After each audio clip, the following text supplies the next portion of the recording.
This shiur is dedicated to Rachalea Bas Rav Chaim Tzvi.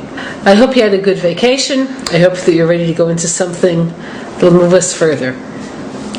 Okay, so we're in Maalot Hatorah, page Mem Daled. Okay.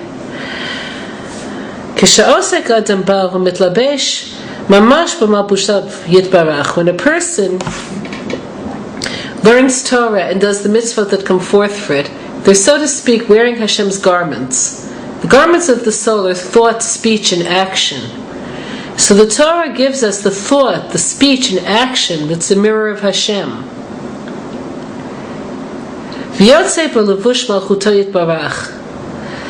And he ends up wearing Hashem's clothing. Now, what's Hashem's clothing?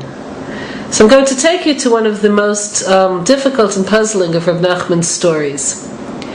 Once there was a king, and the king had portraits of all of the other rulers, except one. So he spoke to his viceroy and he said, I want you to get me a portrait of this one ruler. So the viceroy said, how will I find him? So the king said he lives on a certain island. His palace is very well guarded, and somehow you could do it. Look at him, see him, paint his portrait, and then my collection will be complete. So the viceroy accepted this task, and he found himself on the island.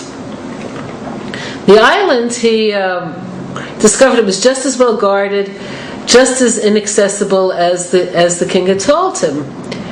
So he figured, I know what to do. The way to really get where you want to be in any society is to ingratiate with yourself with the people. The way to really understand people is to listen to their humor. If I listen to their humor and I see what they think is ridiculous, because all humor always flows along seeing something is ridiculous. The reason why it's funny to, let's say, see a pompous person make a fool of themselves is because it's unusual. Okay, it's strange. So let's see what they consider to be on the page, and then I'll be able to move forward.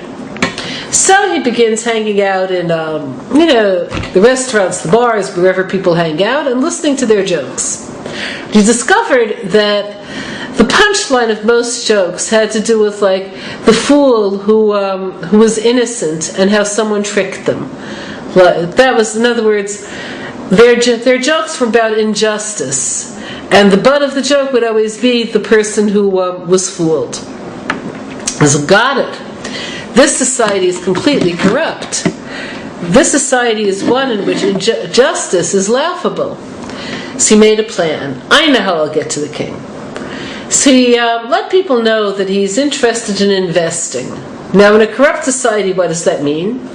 That means we'll create all sorts of false investments that you could pour your money into, and we'll get rich. So he let himself be duped.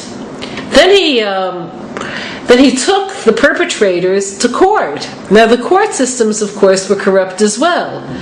So he would bribe the judge even more than the other guy would bribe the judge, so that instead of the case being dismissed, he could take it up to a higher court. So he did this all along until he gets his case to be heard at the Supreme Court. The Supreme Court, and again, he has unlimited money. He was sent by a king. Okay, finally they're willing to grant him an audience with the king himself to defend his claim against the perpetrators of injustice. So he gets to the palace, and he's ready. Now remember, none of this happened in one day. This took years. He finally is told he may enter the audience room, and he discovered that the king speaks from behind a mechitza. Imagine how he felt. So at this point, he was so beyond rational thought. He wanted to see the king's face, that he began to shout at the king, what kind of a king are you? There's so much injustice in your kingdom. How come you don't intervene more? Where are you anyway? He discovered something.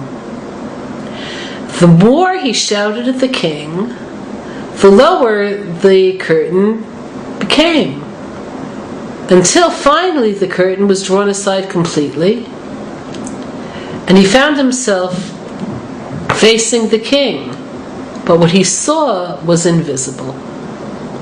That's the end of the story. Okay, as I said, it's one of Reb Nachman's most difficult stories. All of his stories are mystic stories.